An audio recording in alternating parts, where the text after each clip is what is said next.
Hi, I'm Vicky of Muse and Means, and today we're going to look at yet another aspect of our monthly September theme, relationships. But first, who am I and what is Muse and Means? I'm Vicky Saye Henderson, and I am a certified yoga professional and wellness advocate, but I'm also like you, and I'm an artist. I am a 30-plus year career actor, vocalist, and teaching artist. Muse and Means explores the intersection between health and well-being and creativity and innovation. We look at the importance of having both the inspiration, that's the muse, and the know-how, that's the means. But more importantly, we help artists to build sustainable and balanced lives by having tools to equip them for the journey. So each month I'll be coming to you with a different exploration of different monthly themes, particularly as they relate to resilience. So relationships, look at that for just a moment. As humans, we know we are all built to be in relationship.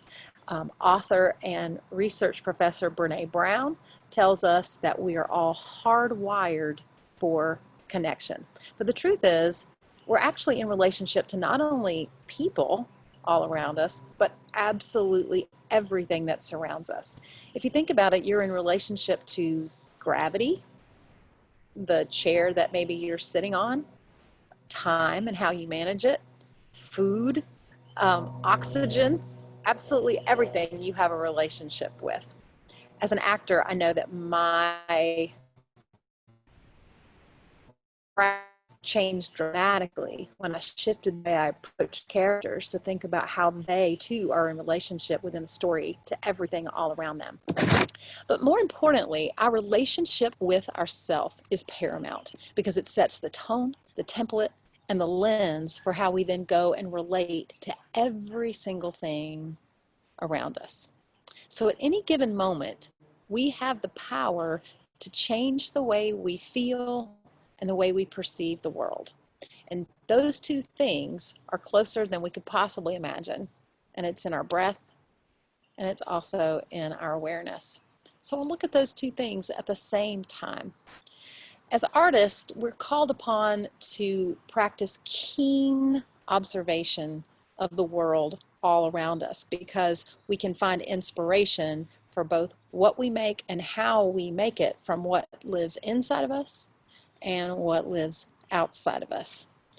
The way we talk to ourselves sets a very strong tone for how we relate to the rest of the world. So I want us just to practice a little mindfulness, paying attention on purpose, and look at the breath and look at where our mind goes. So first, just bring yourself into a comfortable, supremely supported position, sitting well, whatever that means to you.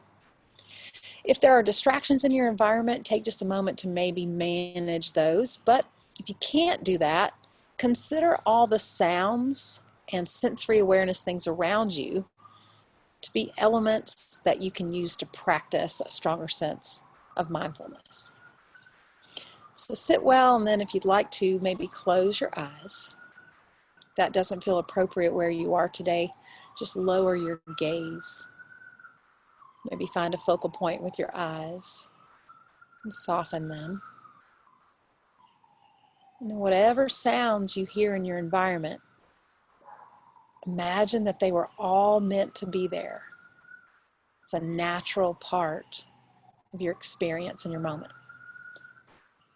Perhaps you hear the sound of my voice, sound of distant traffic or an emergency siren, pets, the tick-tock of a clock, the breeze, the whirling of a fan, maybe your own breath inside your inner ear. Notice gravity securing you to whatever you're sitting or standing upon. Notice your shoulders. Allow them to release down and away from your ears. Release your jaw. Soften the face. And notice the breath on the inside of your nose. Notice the breath in the inner walls of your throat. Perhaps cool air coming in, warm air moving out. And guide your awareness to your chest and your lungs. Notice how your torso changes shape as you breathe in and as you breathe out. And from your nose to your navel, notice where you most strongly feel your breath. Not trying to change it, not even trying to understand it, just noticing. And then start to become aware of the activity of your mind. Whatever thought might be present, let it be there. Give it plenty of yard, plenty of space. Observing your thought rather than engaging with it. Going up 3,000 feet, watching the thought from above. And then once that thought has completed its stay, allow it to move on through if it hasn't already. Come back to your breath. Notice your feet, your hips, resting on the surface you're standing or sitting on. And then when you are ready, slowly begin to open your eyes. So what did you notice? What did your mind naturally want to do? Where did it go? What senses, what sensations in your body called your attention the most? What did your inner roommate have to say? How we talk to ourselves is really interesting. And sometimes we talk to ourselves and we talk about ourselves to others in ways we're simply not aware of. So this exercise helps us to bring that a little more to our consciousness so we can notice it during our non-meditative moments.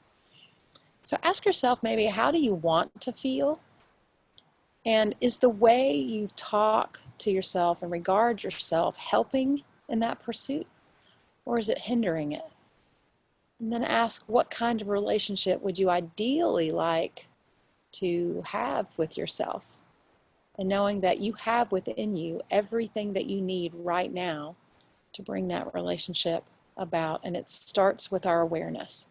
We can't change what we're not aware of. So one thing that we might want to consider is a resource outside of ourselves. This is a book that is called The Untethered Soul, and it's by Michael A. Singer.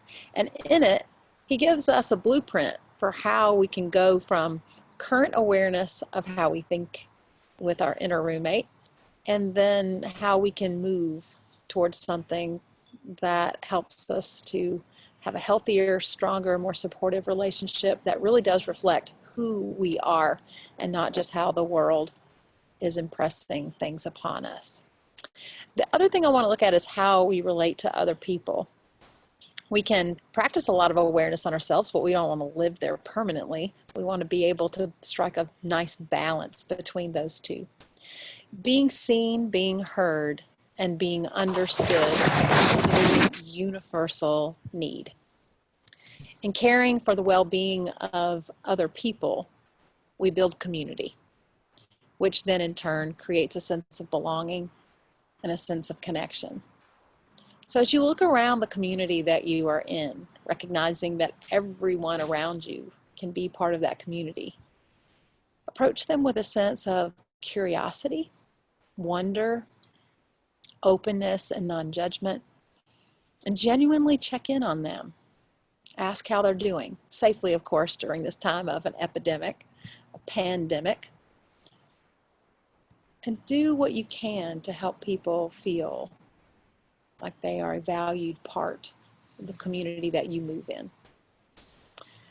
Be well, stay strong, and spread love and light and practice your craft as only you can. Peace and love, friends.